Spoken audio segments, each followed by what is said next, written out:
RGPD, esclavage total de l'opinion dans le style de l'UE. Règlement général sur la protection des données. La nouvelle législation sur la protection des données, abrégée en RGPD de l'Union européenne, est entrée en vigueur le 25 mai 2018. Les politiques et la presse réaffirment la nécessité de ce nouveau règlement pour mieux protéger les données personnelles des citoyens de l'UE. Les entreprises et les exploitants de sites web investissent énormément de temps et d'argent pour se conformer aux nouvelles directives sur la protection des données. Des centaines de milliers de chefs de petites et moyennes entreprises sont au bord du désespoir et craignent la faillite. Mais ce n'est pas tout. Les journalistes indépendants reconnaissent là la plus grande attaque de tous les temps contre les médias alternatifs, la liberté d'expression et tout journalisme de dévoilement. Qu'est-ce qui se cache derrière les nouveaux paragraphes de loi de l'UE?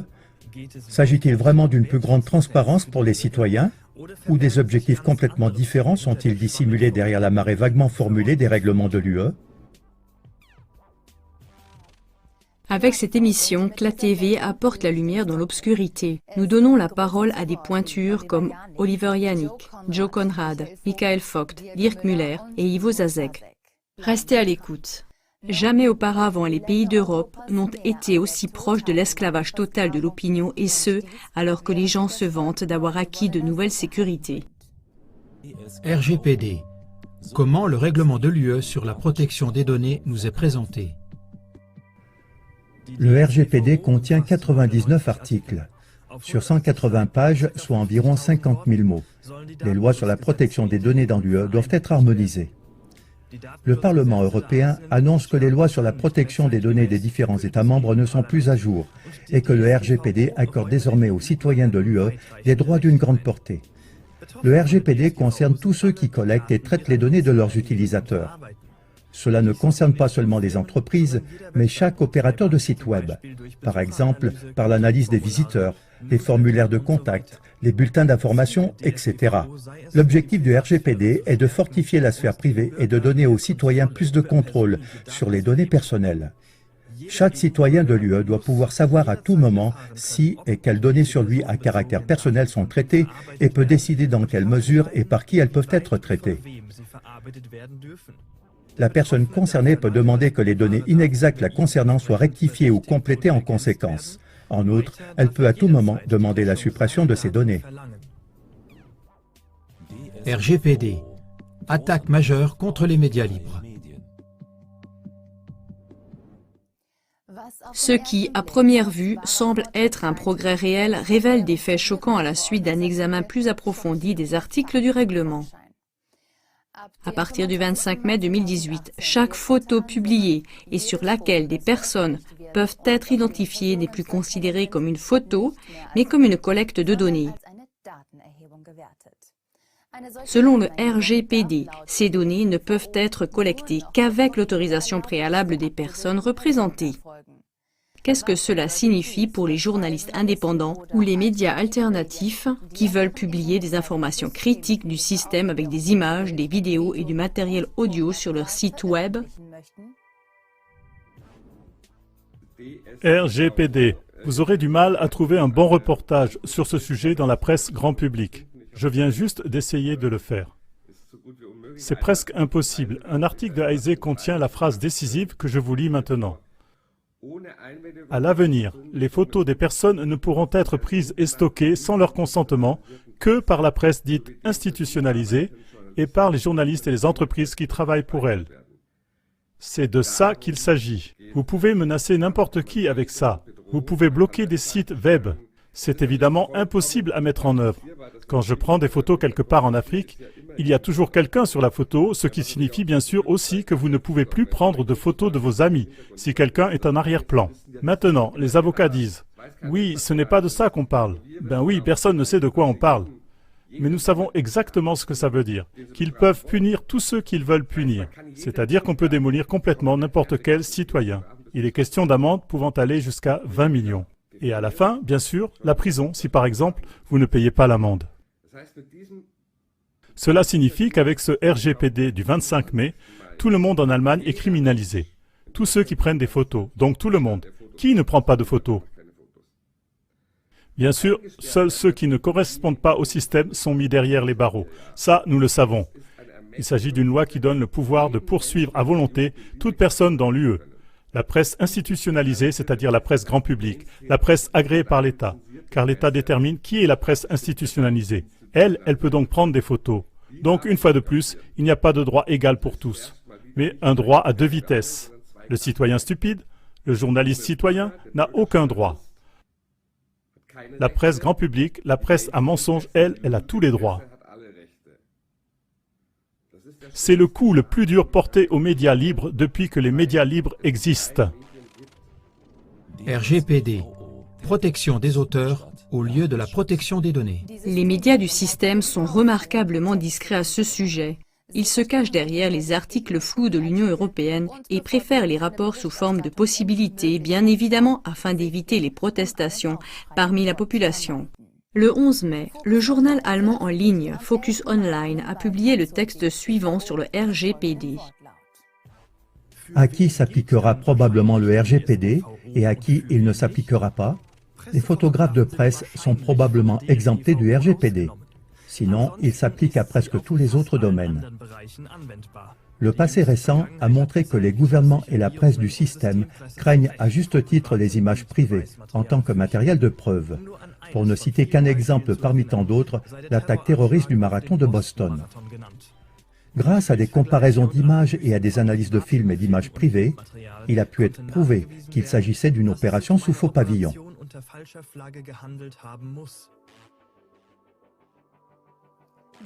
Les législateurs prédisent « Quiconque publie des images aussi révélatrices sur Internet à l'avenir sans être en mesure de prouver qu'il a demandé l'autorisation de chaque personne représentée est passible d'amende se chiffrant en millions. » Mais ce n'est pas tout. Les experts juridiques expliquent que sous couvert de protection des données, une protection complète des auteurs est appliquée. Toute personne qui traite de manière critique des sujets tels que la politique, la juridiction ou la santé, etc., doit demander la permission avant de relater ou de diffuser hors de son environnement personnel quelque chose sur une personne physique spécifique. Donc, quiconque fait cela comme vous, qui critique la politique, la jurisprudence ou la façon dont nous le faisons ici, la santé et mille autres choses, est potentiellement concernée. Oui, tant que vous évoquez des personnes physiques, c'est-à-dire des personnes concrètes, pas seulement des organisations. Oui, si j'ai affaire à la politique du chancelier ou d'un ministre des Affaires étrangères ou d'un président fédéral, ce sont des personnes concrètes. Oui. Vous pouvez donc lire les livres les plus explosifs et les raconter à votre famille et à vos amis, pas de problème. Mais dès que ça dépasse ce cadre, la sélection de ce que vous faites en tant que préparation est déjà là et vous devez préalablement demander la permission.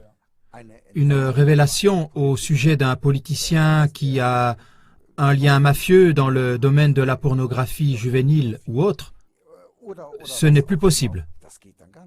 Ce n'est plus possible. Alors tu aurais besoin d'une permission et si... C'est aussi le but.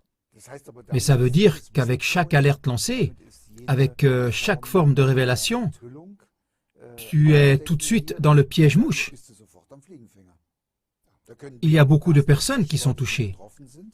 Donc, en haut et en bas, et si vous le faites, et que vous ne leur avez pas demandé au préalable, et si la conséquence, c'est qu'ils pourraient faire l'objet de poursuites criminelles, vous avez un problème. Oui, et c'est quand même une question de protection de données. Oui, ben justement, le Conseil allemand de la presse devrait crier haut et fort dans une telle histoire et dire « ça rend toute forme de journalisme impossible ». Ils ont certainement eu l'occasion d'exercer une influence lors de 3 conférences Bilderberg. Et ils ont invité la commissaire pour Internet, Lily Gross, entre autres.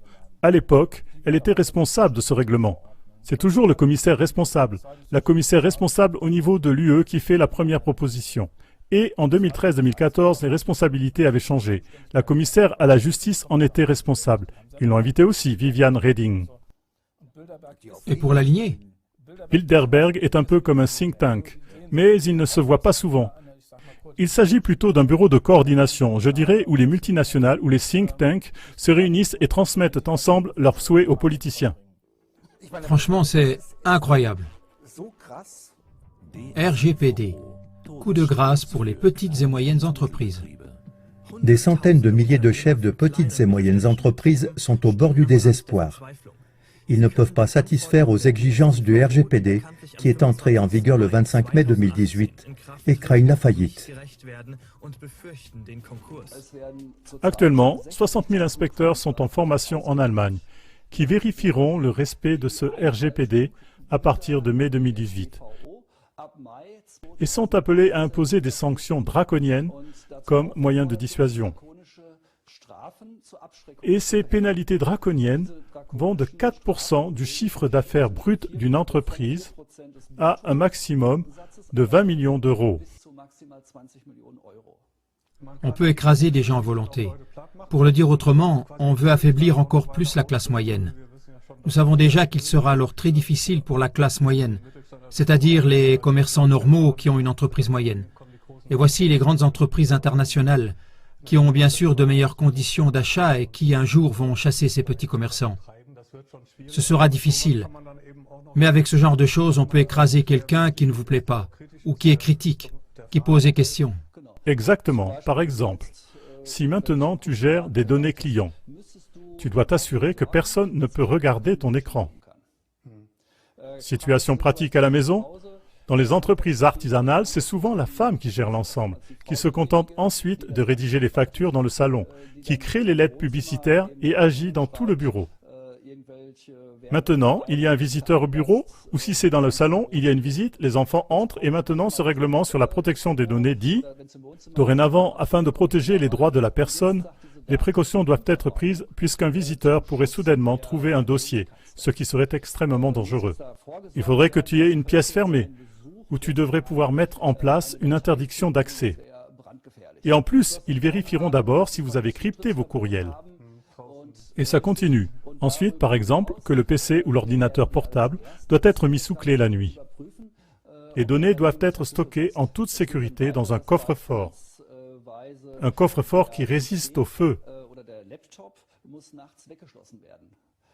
La pièce de l'ordinateur doit avoir une porte coupe-feu.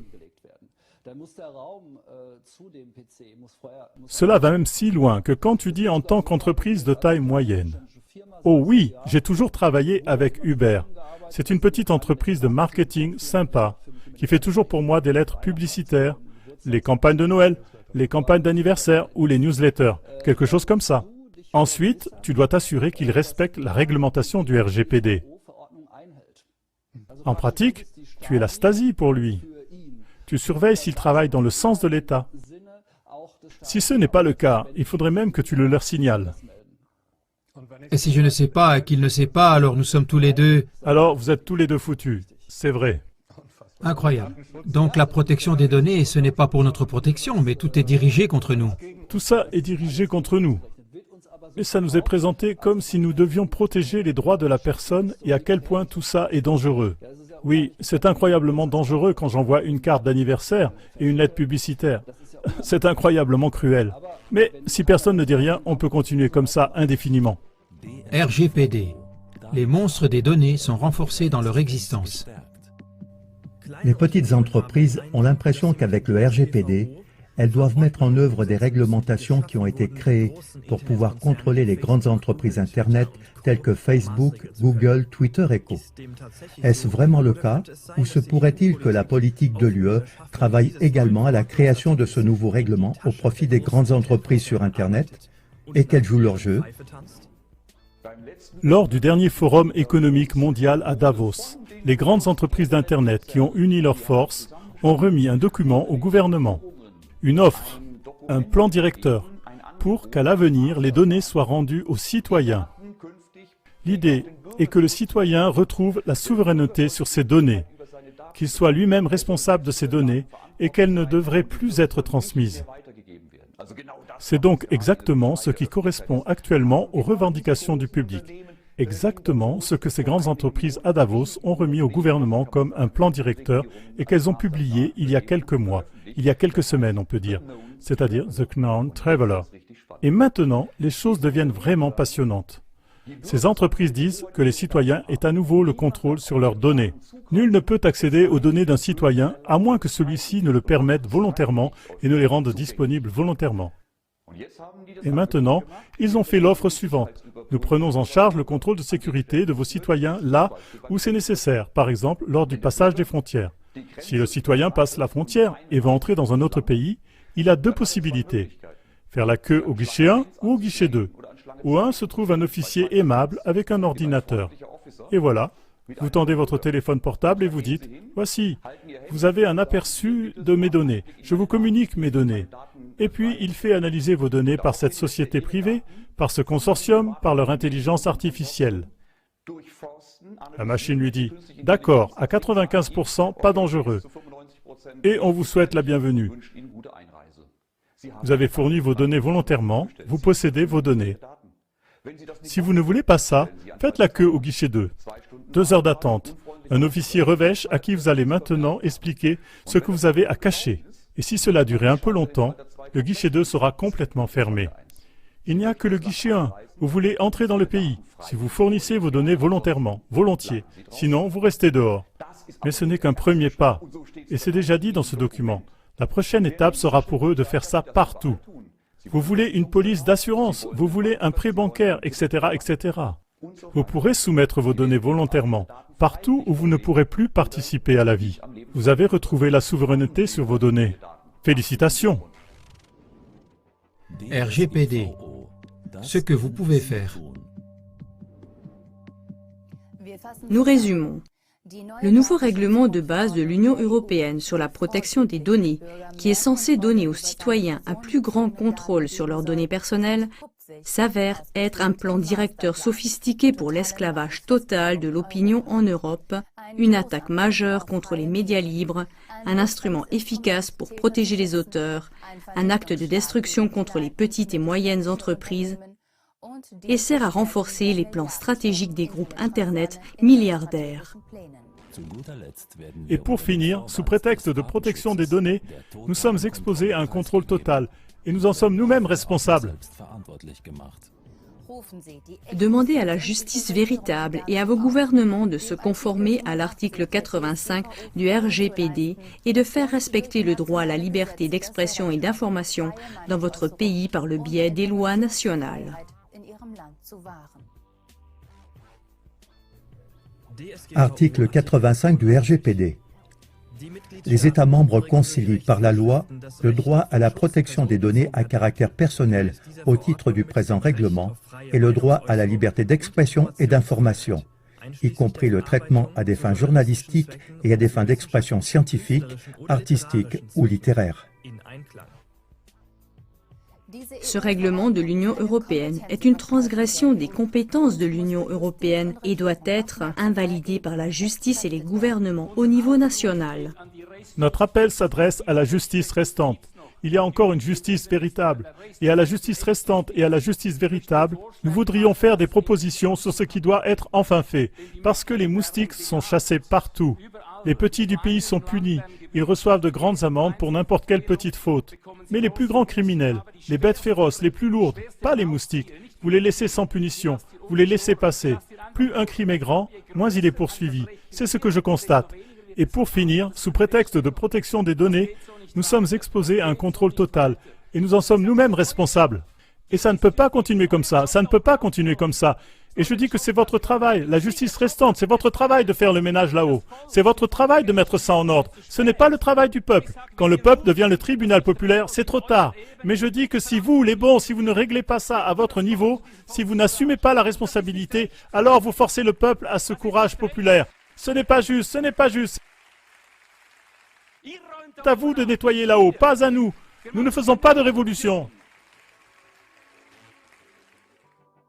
La loi fondamentale de la République fédérale d'Allemagne est au-dessus du droit de l'Union européenne. C'est ce que promet l'article 5. Chacun a le droit d'exprimer et de diffuser librement son opinion oralement, par écrit et en images, et de s'informer librement à partir de sources généralement accessibles. Compte tenu de ces faits, ne restez pas inactifs.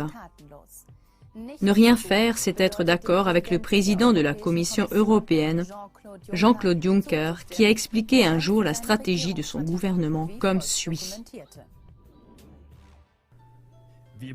Nous décidons quelque chose, puis nous le mettons en place et nous attendons un certain temps pour voir ce qui se passe. S'il n'y a pas de grands cris et pas d'émeutes, parce que la plupart des gens ne comprennent pas ce qui a été décidé, alors nous continuons pas à pas, jusqu'à ce qu'il n'y ait plus de retour en arrière possible. Faites entendre cette importante contre-voix en diffusant ce programme.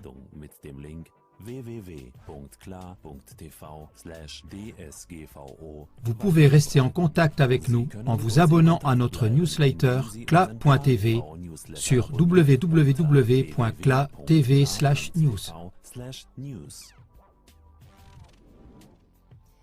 Nous continuerons à ne pas transmettre vos données à des tiers et resterons pour vous le numéro 1 des informations non censurées et indépendantes.